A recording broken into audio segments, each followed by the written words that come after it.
Olá, igreja. Olá a todos. É muito bom estar novamente aqui com vocês para levar mais uma porção da palavra do Senhor. Hoje nós vamos abordar o livro de Jó, um livro bastante interessante que tem tudo a ver conosco, com cada um de nós, com as nossas justificativas próprias, né? Com mesmo a nossa soberba que eventualmente possa existir em cada um de nós. Eu recomendo grandemente que cada um possa ler esse livro na Bíblia. Nós não vamos abordar o livro inteiro, nós vamos falar das características principais. O que aconteceu no livro de Jó teve lugar durante o período dos patriarcas, então, um período bastante antigo. Então a gente não vai se aprofundar no livro de Jó, mas a gente vai tentar compreender e explicar algumas lições básicas que a gente pode aprender dele. A primeira característica de Jó é que é um livro poético da Bíblia. Sim, é um livro poético. Jó tem 42 capítulos. Apenas os 2 primeiros capítulos e uma parte do último foram escritos em prosa. O restante foi escrito em poesia, na forma de paralelismo de ideias, ideias paralelas. Ele trata do coração do homem, ele trata do progresso espiritual no homem. Já os livros históricos vão tratar da nação de Israel. Para provar que Jó existiu e narra um fato histórico, nós temos em Ezequiel, capítulo 14, versículos de 13 a 14, o que diz: Filho do homem, quando uma terra pecar contra mim, cometendo graves transgressões, estenderei a mão contra ela e tornarei instável o sustento do pão, e enviarei contra ela fome, e eliminarei dela homens e animais, ainda que estivessem no meio dela estes 3 homens, Noé, Daniel e Jó. Eles, pela sua justiça, salvariam apenas a sua própria vida, diz o Senhor Deus. Então, ou seja, uma terra, um país, uma nação que transgrida de uma maneira grave contra Deus, o Senhor vai estender a mão, vai julgar essa nação, essa terra, vai levar fome para essa nação, vai eliminar pessoas, animais, mesmo que entre essas pessoas estivesse Noé, Daniel e Jó, que são pessoas significativas na Bíblia. Se estivessem lá, salvariam a si mesmo, apenas as suas próprias vidas. Tiago 5,11 ainda nos diz: Eis que temos por felizes os que perseveraram firmes. Tendes ouvido da paciência de Jó, e vistes que fim o Senhor lhe deu. Porque o Senhor é cheio de terna misericórdia e compassivo. Então, vamos ver e aguardar pelo fim de Jó, né? A princípio, ele tem um final feliz. Vamos então para o estudo de Jó. Jó, capítulo 1, versículo 1, nos diz: Havia um homem na terra de Uz, cujo nome era Jó, homem íntegro, reto, temente a Deus e que se desviava do mal. Qual pessoa não seria melhor, né, do que a pessoa de Jó? Um homem íntegro, reto, que temia a Deus e que se desviava do mal. Uma pessoa quase que perfeita.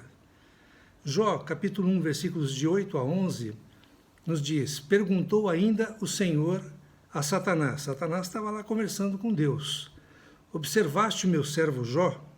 Porque ninguém há na terra semelhante a ele, homem íntegro e reto, temente a Deus e que se desvia do mal. Então respondeu ao Senhor, Satanás respondeu ao Senhor: Porventura Jó debalde teme a Deus? Será que Jó não teme a Deus? Ou será que ele realmente teme a Deus? E continua: Acaso não o cercaste com sebe, com cerca, a ele, a sua casa e a tudo quanto tem? A obra de suas mãos abençoaste, e os seus bens se multiplicaram na terra. Estende, porém, a mão e toca-lhe em tudo quanto tem, e verás se não blasfema contra ti na tua face. Então está aí Satanás sempre acusando a gente perante o Senhor, perante Deus, e ele joga aí um desafio para Deus com relação a Jó. Jó é bonzinho, Jó é uma pessoa correta, mas tira tudo que ele tem, para ver se ele não vai blasfemar, falar mal de ti, na tua face. Então, o grande tema de Jó é o sofrimento de uma pessoa justa e sua transformação. O sofrimento de Jó e sua transformação. Poderíamos dividir o livro de Jó em duas partes. Capítulos 1 e 2, que são os bastidores do livro, né? O início do livro. E os capítulos 3 a 42, onde realmente os acontecimentos ocorrem. O que acontece nos dois primeiros capítulos ocorre sem o conhecimento de Jó e de seus amigos, nos bastidores. Somente Deus e Satanás sabiam qual era o real motivo do sofrimento de Jó. Então era uma acusação que Satanás, era um desafio que Satanás lançava para Deus com relação a Jó. O restante do livro, capítulos 3 a 42, mostra as diferentes reações de Jó e de seus amigos diante do sofrimento e da ação de Deus. Então, considerações sobre a primeira parte do livro de Jó, capítulos 1 e 2. Primeira, Satanás presta contas a Deus. Jó, capítulo 1, versículo 6, nos diz: num dia em que os filhos de Deus vieram apresentar-se perante o Senhor, veio também Satanás entre eles. Então, Satanás e os seus amigos, né, seus anjos caídos, foram lá ter com Deus, prestar contas. O comparecimento de Satanás aqui perante Deus é uma obrigação, não era um privilégio, não era um atrevimento de Satanás, não, era uma obrigação de prestação de contas de Satanás para Deus. Deus conhece a mente de Satanás. Jó 1, versículo 8 diz: puseste o teu coração contra o meu servo Jó. Você pegou no pé do meu servo Jó. Porque ninguém há na terra semelhante a ele, é por isso que você pegou no pé dele? Claro, Satanás queria provocar o Senhor através de Jó. Deus sabe todas as coisas, mas a pergunta a Satanás para estimular a confissão dele. Deus sabe tudo que pensamos e tudo que Satanás pensa, mas ele mesmo assim pergunta. Deus sabe tudo que está na nossa mente, na mente de Satanás, e qualquer um dos santos. Satanás tem parte nos males que amaldiçoam a terra. Jó 1,7 nos diz: então perguntou o Senhor a Satanás: de onde vens? Satanás respondeu ao Senhor e disse: de rodear a terra e passear por ela. Ele fica andando para lá e para cá para saber o que está acontecendo, né? Ele não é onipresente ou onisciente como Deus. 1 Pedro 5,8 nos diz: sede sóbrios e vigilantes.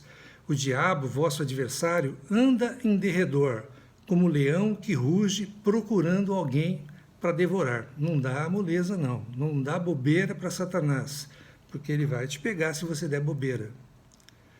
Satanás não é onipresente, como a gente falou, não é onisciente. Satanás tem que constantemente rodear a terra para saber das coisas. Apesar de ter uma legião de ajudantes, os anjos caídos, ele é uma criatura como qualquer um de nós. Satanás também não penetra em nossas mentes, a não ser que o permitamos. Então, Satanás não tem como penetrar na nossa mente, se estivermos com a mente em Cristo, uma mente no Espírito. Mas se a gente der permissão para ele, se a gente deixar que ele se aproveite de uma situação ou outra, ele vai poder fazer isso. Ele não estava claro quanto à disposição de Jó, né, do que seria o desenrolar dessa história de Jó. Satanás nada pode fazer sem a permissão de Deus. Jó 1, versículo 12, nos diz: disse o Senhor a Satanás: eis que tudo quanto ele tem está em teu poder, somente contra ele não estendas a mão. Então Satanás faz somente o que Deus permite e até onde Deus permite. Deus permitiu que Satanás agisse nos bens, na vida, nos familiares, na própria saúde de Jó, mas que não tirasse a sua vida. Os olhos de Deus estão sempre sobre os seus. Jó, capítulo 2, versículo 3, nos diz: perguntou o Senhor a Satanás: observaste o meu servo Jó? Porque ninguém há na terra semelhante a ele, homem íntegro e reto, temente a Deus e que se desvia do mal, como a gente já viu. Então, antes mesmo de Satanás observar a Jó, o próprio Deus já observava. Chamava-o pelo seu próprio nome, via o seu caráter santo e piedoso e chamava-o de meu servo. Do mesmo modo, Deus age assim conosco, Deus nos observa. A insinuação de Satanás. Qual era a real argumentação de Satanás com Deus? Por um lado, Satanás tenta desqualificar a integridade e a retidão de Jó, afirmando que se tratava de um jogo de interesses. Por outro lado, ele desfere uma crítica velada a Deus, dizendo que Deus comprava a fidelidade e o amor de Jó com bens materiais, com a saúde, uma vida familiar e com proteção. Jó, no capítulo 1, versículo 11, diz assim: estende, porém, a mão e toca-lhe em tudo quanto tem, e verás se não blasfema contra ti na tua face. Jó 2,5: estende, porém, a mão, toca-lhe nos ossos e na carne, e verás se não blasfema contra ti na tua face. Isso é Satanás provocando Deus, falando: olha, toca ou deixa que eu toque em tudo que ele tem, deixa que eu toque na vida dele, na saúde dele, para ver se ele não vai blasfemar, falar mal de Deus, na face de Deus. Em síntese, Satanás afirmava que Jó, na verdade, não temia e nem amava a Deus. O que ele realmente amava eram as coisas que Deus proporcionava a ele.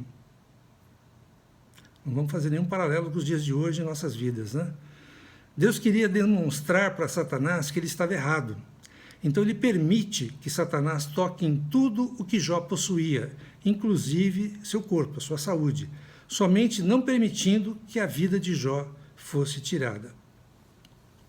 Jó capítulo 1, versículo 22. Em tudo isto, Jó não pecou, nem atribuiu a Deus falta alguma. Jó capítulo 2, 9 a 10. Então a sua mulher lhe disse: ainda conservas a tua integridade? Amaldiçoa a Deus e morre. Ou seja, em tudo que estava passando, tudo que aconteceu na vida de Jó, da família de Jó, na sua saúde, a mulher dele falou: ó, basta, amaldiçoa a Deus e morre. Mas ele respondeu a ela: falas como qualquer doida. Temos recebido o bem de Deus, e não receberíamos também o mal? Em tudo isto, não pecou Jó com seus lábios, ele não amaldiçoou o Senhor. Tiago 5,11 nos diz: eis que temos por felizes os que perseveraram firmes, os que aguentaram firmes. Tendes ouvido da paciência de Jó e vistes que fim o Senhor lhe deu, porque o Senhor é cheio de terna misericórdia e compassivo. O Senhor é misericordioso. No final do capítulo 2, Satanás é totalmente derrotado nos seus argumentos, pois apesar de todos os sofrimentos que Jó sofreu, ele não pecou contra o Senhor. Se esses argumentos de Satanás fossem o alvo principal do livro, não precisaria mais nada, bastariam os 2 primeiros capítulos de Jó. Do capítulo 3 até o final, capítulo 42, Satanás sai de cena e não é mais citado. O foco agora passa a ser as reações, os questionamentos de Jó e de seus amigos com relação ao sofrimento. Há uma tese que permeia as argumentações. Seria: a causa do sofrimento é o pecado. Se eu estou sofrendo é porque eu pequei, né? Cometi algum tipo de pecado. Ou, o outro lado da moeda: se eu for fiel a Deus, terei felicidade e prosperidade. Será que ainda nos dias de hoje existe esse tipo de crença? Se eu estou passando por algum sofrimento, algum problema, é porque eu pequei? Ou se eu estou passando bem, estou de bem com o Senhor, tenho meus bens, minha saúde, é porque eu estou sendo fiel a Deus? Se esta tese estivesse correta, como explicar o sofrimento de uma pessoa como Jó, íntegro, reto, temente a Deus e que se desviava do mal? Por que ele sofreria? Por que ele passaria por esses sofrimentos, por todas essas provações? Os amigos de Jó defendiam que, se todas essas calamidades ocorreram com Jó, então ele deveria ter cometido algum pecado, sim. Jó já defendia que eu não pequei, portanto eu não deveria estar sofrendo tudo isso que estou passando. Qual a razão de Deus ter registrado esses 40 capítulos na segunda parte do livro de Jó, né? Do capítulo 3 ao capítulo 42? O irmão Romeu Bornelli nos instrui que a chave está em Tiago 5,11. Tendes ouvido da paciência de Jó e vistes que o fim que o Senhor lhe deu. Então, a finalidade desses 40 capítulos foi chamar nossa atenção para o resultado do trabalhar de Deus na vida de Jó ao final do livro. Então, todo o desenrolar do livro de Jó foi para mostrar o trabalhar de Deus na vida de Jó. Mas Jó não era quase que perfeito, né? Todos nós precisamos ser trabalhados e transformados, todos nós. O Jó do início do livro é bem diferente do Jó do final do livro. Algumas passagens. Jó capítulo 9, versículo 21, ele dizia: eu sou íntegro, não levo em conta a minha alma, não faço caso da minha vida. Jó 27, 6, à minha justiça me apegarei, justiça própria, e não alargarei, não me reprova a minha consciência por qualquer dia da minha vida. Ele não se arrependia de nada do que passou na vida dele. Jó 34, 5, porque Jó disse, sou justo, e Deus tirou o meu direito. Por que Deus fez isso comigo se eu sou justo? A justiça própria, lá em cima. Jó 40, de 3 a 5, já mudou um pouquinho. Então, Jó respondeu ao Senhor e disse, sou indigno. Que te responderia eu? Ponho a mão na minha boca. Uma vez falei e não replicarei. Aliás, 2 vezes, porém não prosseguirei. Falei demais. Jó 42, 1, 6. Então respondeu Jó ao Senhor, bem sei que tudo podes, e nenhum dos teus planos pode ser frustrado. Quem é aquele, como disseste, que sem conhecimento encobre o conselho? Se a gente não tem conhecimento, a gente não aceita os conselhos de Deus. Muitas vezes até das pessoas. Na verdade, falei do que não entendia, coisas maravilhosas demais para mim, coisas que eu não conhecia. Escuta-me, pois, havias dito, e eu falarei. Eu te perguntarei, e tu me ensinarás. Eu te conhecia só de ouvir, mas agora os meus olhos te veem. Eu te conhecia só de ouvir falar, mas agora os meus olhos te veem. Por isso me abomino e me arrependo, no pó e na cinza. Nós precisamos nos arrepender todos os dias. Nós somos pecadores. A nossa justiça própria não leva a lugar nenhum. Gálatas 6, 7 nos diz, não vos enganeis, de Deus não se zomba, pois aquilo que um homem semear, isso também ceifará. Aquilo que você planta, você colhe. Essa lei da semeadura e colheita é verdadeira, ela é séria. Entretanto, não é a única lei que rege a nossa relação com Deus. Há uma outra questão que governa tudo o que acontece na vida dos filhos de Deus. Ninguém gosta de sofrer, ninguém. Eu não gosto, você não gosta, ninguém gosta. Sempre a gente está buscando a felicidade para nós e para os que amamos, para a nossa família, para os nossos amigos. Nós, como pais, não deixaríamos nenhum dos nossos filhos passar por sofrimento algum, se a gente tivesse condições de escolher isso, de impedir o sofrimento. Temos muita dificuldade em reconhecer que é um amor que permite ou que ordena o sofrimento. E isso é Deus. Deus, ele é assim, ele permite, através do amor de Deus, que a gente sofra, que a gente passe por provações. Hebreus, vamos explicar, Hebreus 12, de 5 a 10, fala assim, filho meu, não menosprezes a correção que vem do Senhor, nem desmaies quando por ele é reprovado, porque o Senhor corrige a quem ama e açoita a todo filho a quem recebe. É para a disciplina que perseverais. Deus vos trata como filhos. Pois que filho há que o pai não corrige? Mas se estáis sem correção, de que todos se têm tornado participantes, logo sois bastardos e não filhos. Deus, porém, nos disciplina para aproveitamento, a fim de sermos participantes da sua santidade. Então, se somos filhos de Deus, como filhos, nós precisamos ser corrigidos, disciplinados.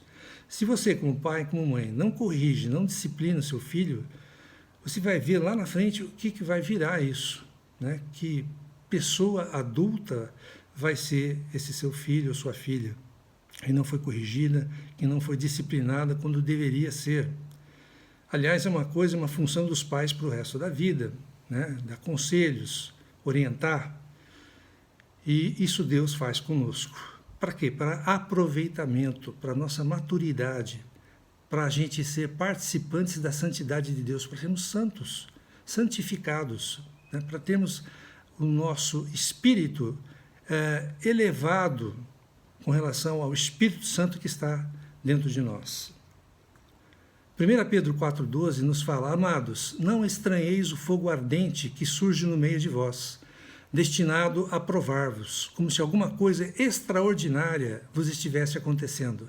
Pelo contrário, alegrai-vos na medida em que sois coparticipantes dos sofrimentos de Cristo, para que também, na revelação de sua glória, vos alegreis exultando.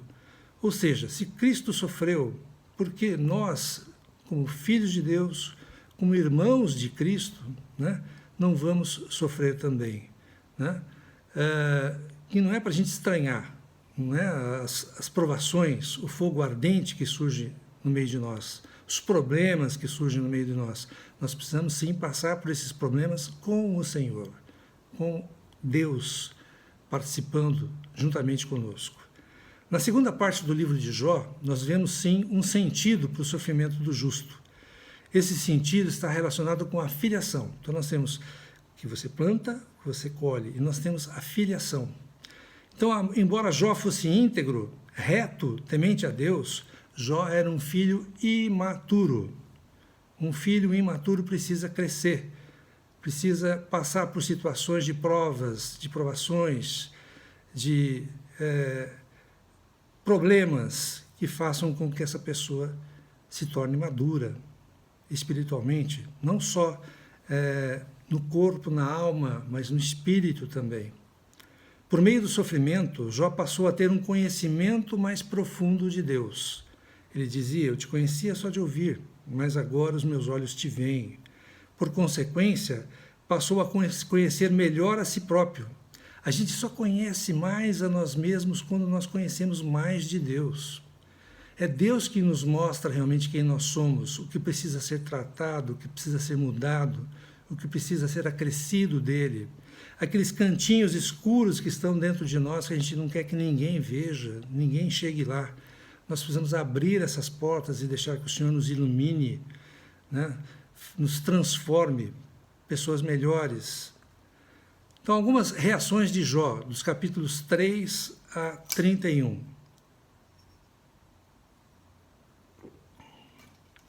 No capítulo 3, Jó não amaldiçoou a Deus, como sugeriu a sua esposa, mas amaldiçoou o dia de seu nascimento e perguntou 7 vezes por quê. Por que ele tinha nascido? Por que acontecia aquilo?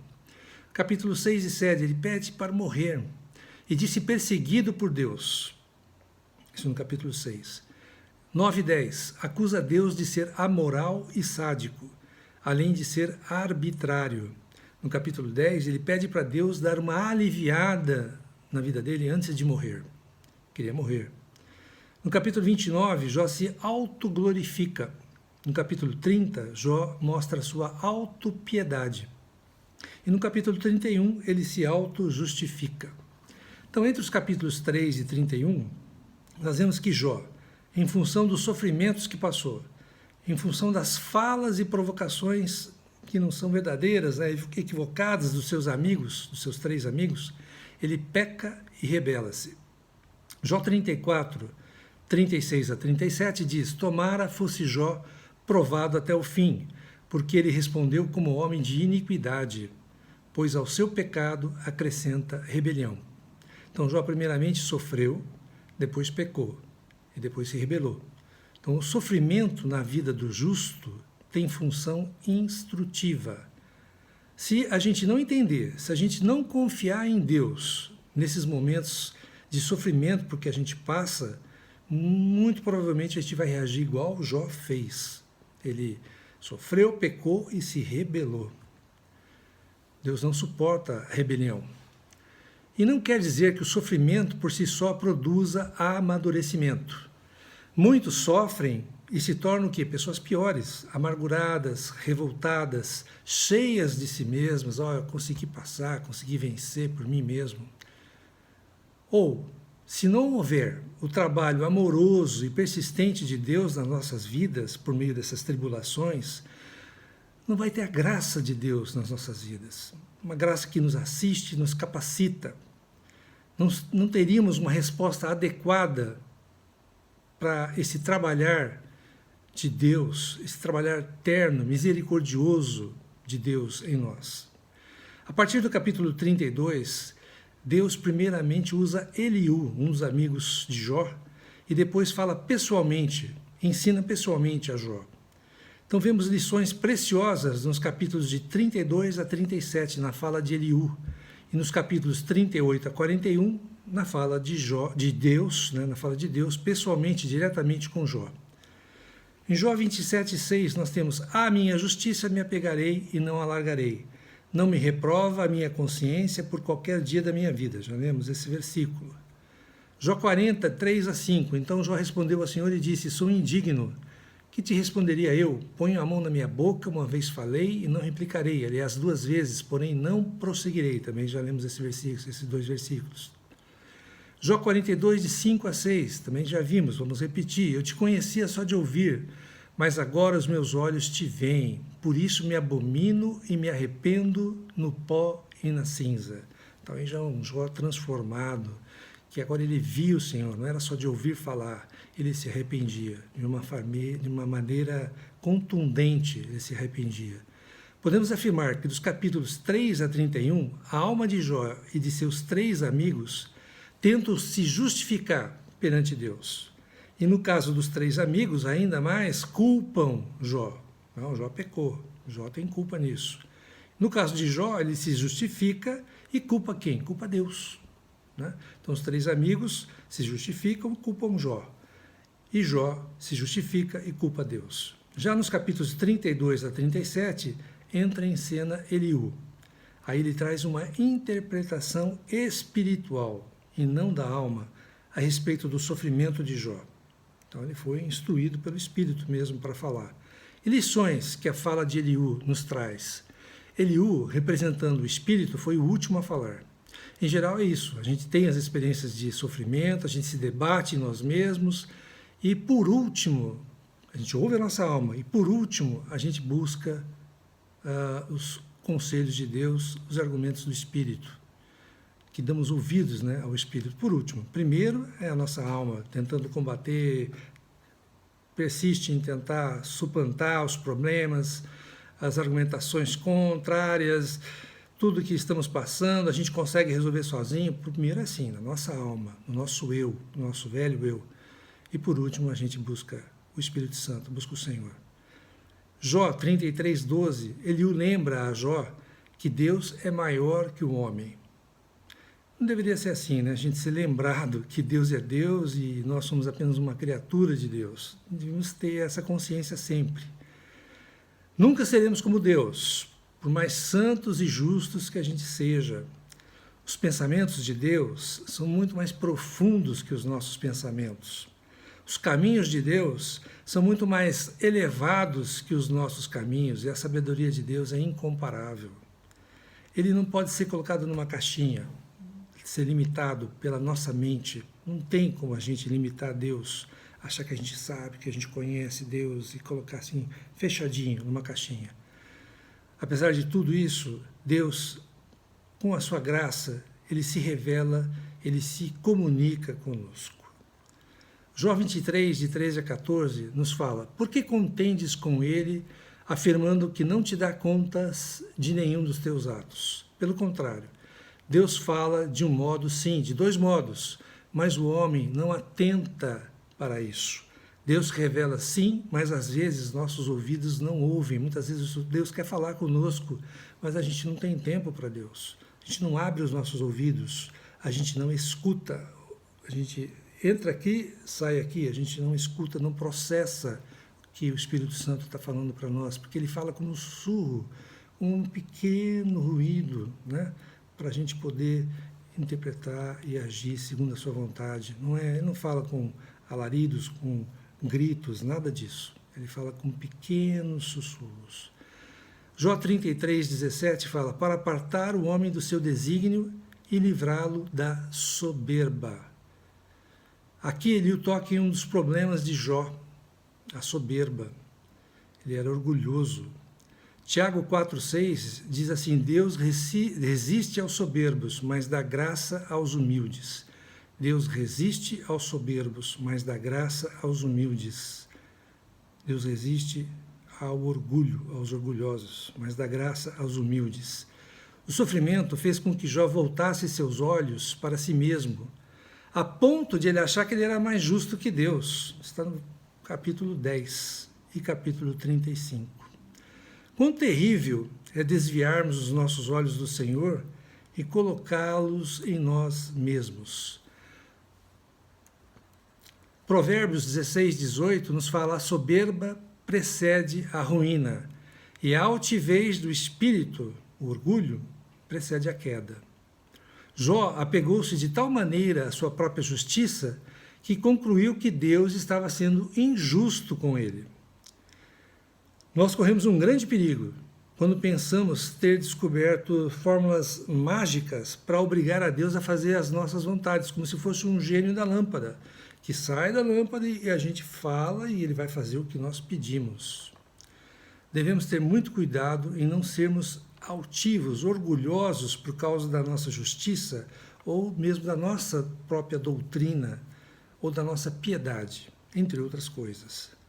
Por mais perfeitos que possamos ser ou achamos que somos, ainda somos simples homens, simples mulheres e pecadores. Uma das razões de Deus não ter retirado o espinho na carne de Paulo tinha um espinho na carne, foi para mantê-lo humilde.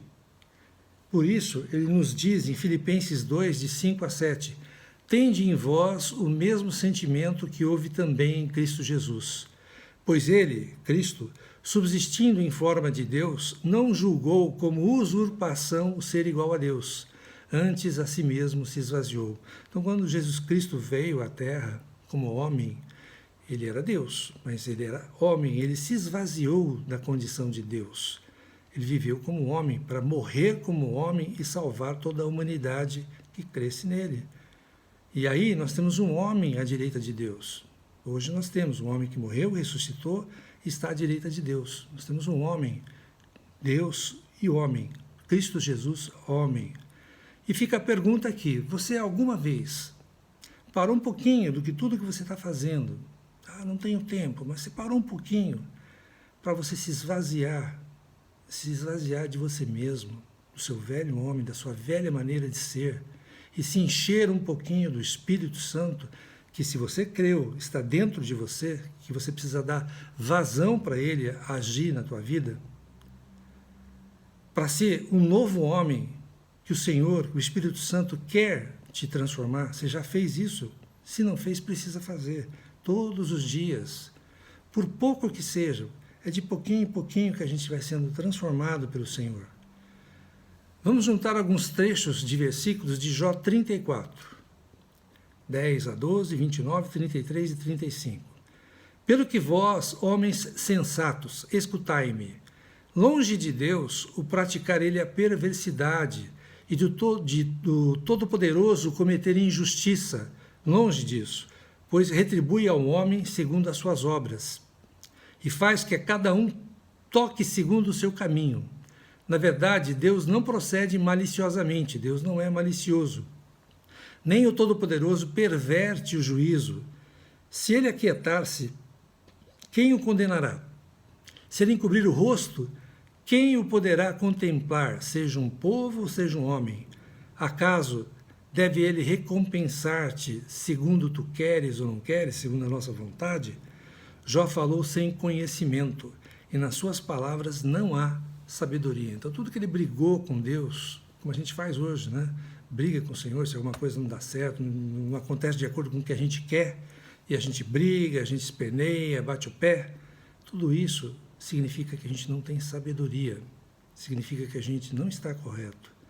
Jó desconhecia que, além da lei da semeadura e colheita, que a gente comentou, existia uma outra lei, a lei da filiação.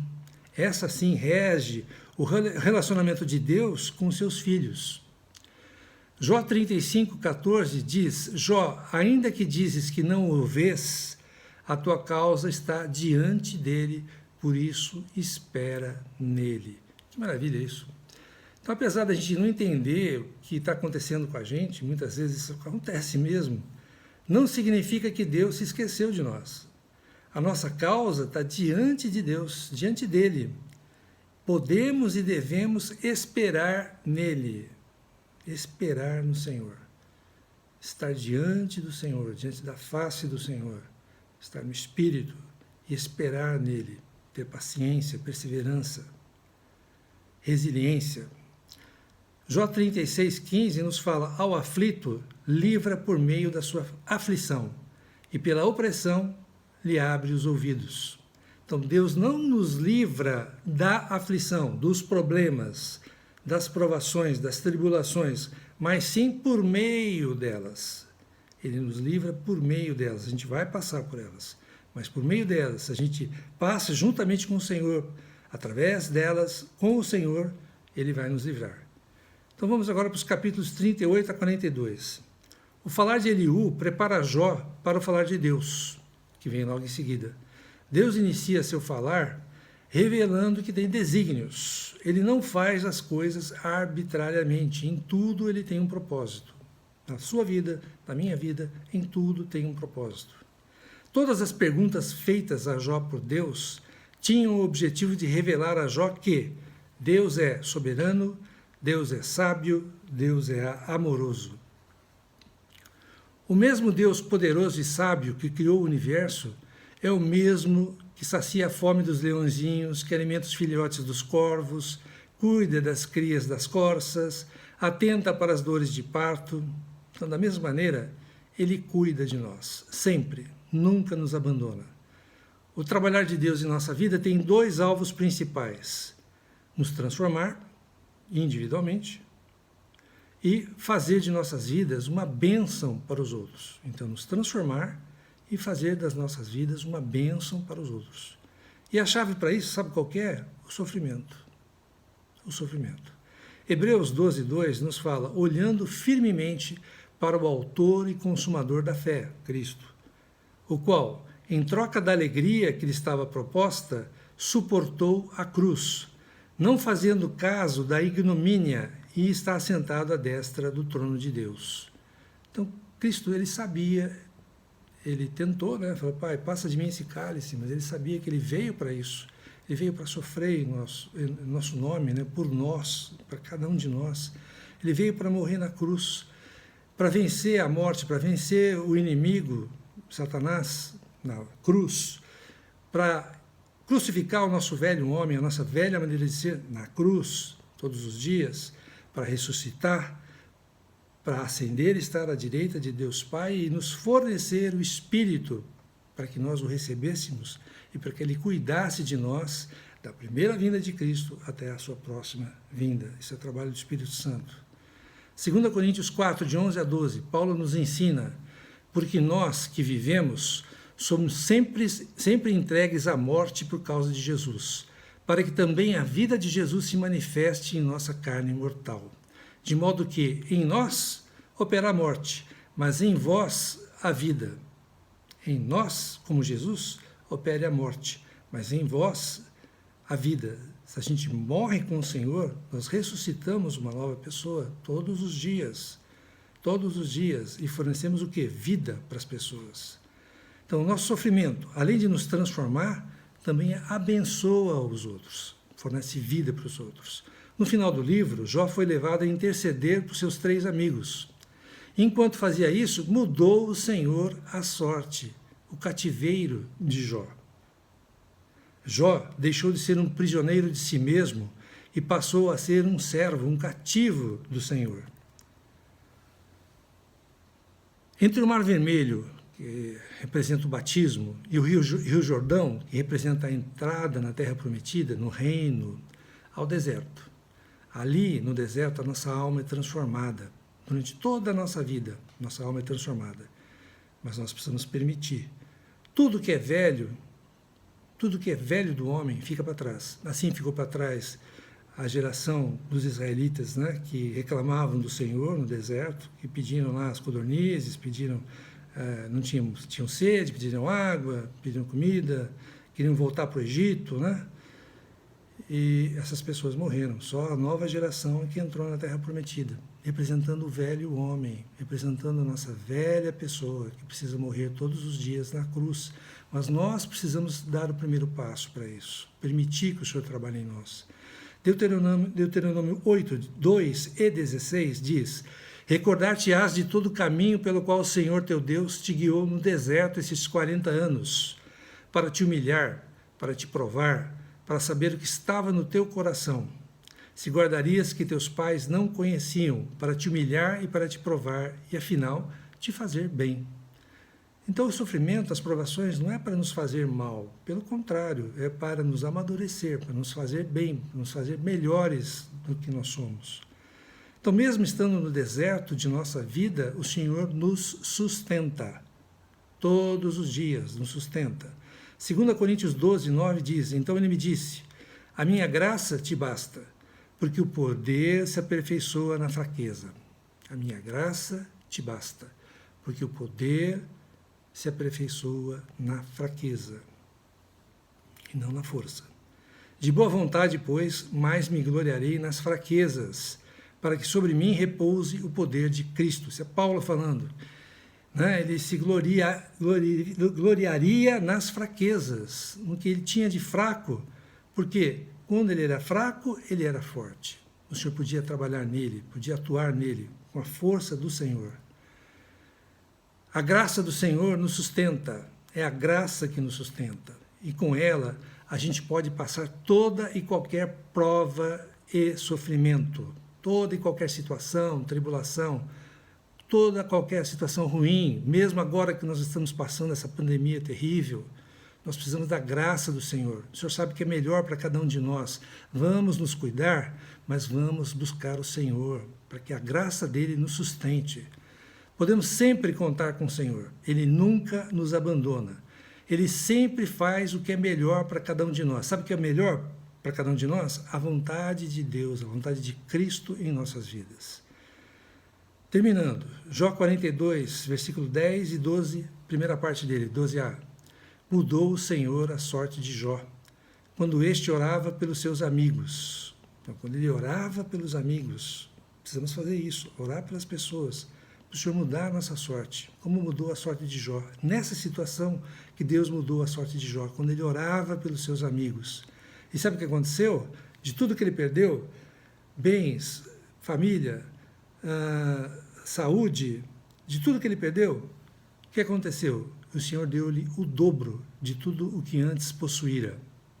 Assim, abençoou o Senhor o último estado de Jó mais do que o primeiro. Sabe por quê? Porque ele se arrependeu, porque ele via o Senhor, não mais de ouvir falar, mas ele via o Senhor.